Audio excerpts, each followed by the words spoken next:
来看台北荣总最近成立一个用音乐治疗的日照机构，有国内真出名音乐家做伙加入哦，因要教老大人弹钢琴，透过镜头甲声音节奏，帮助老大人复健，欣赏音乐来改善因的生活品质。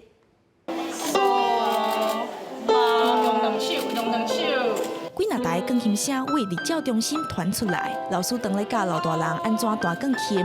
台北荣总经营管理的朝向日照中心是全国头一个做音乐治疗的日照机构，佮设一个音乐学堂。5月24做头一摆的公益示范教学。然后过来拉。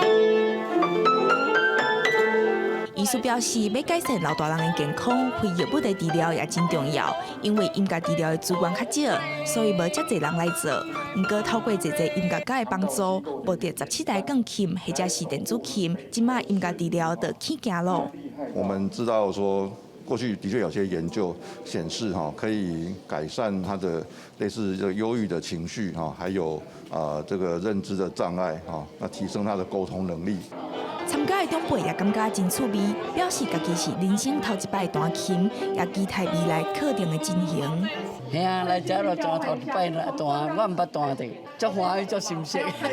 这个音乐学堂是北营的陈院长，永平交通大学感类音教授出身，钢琴家陈玉祥号召成立的，希望透过弹琴，让长者手指头的活动配合声音，佮有节奏，让因为弹琴当中复健，会较袂失智、失灵，改善生活品质。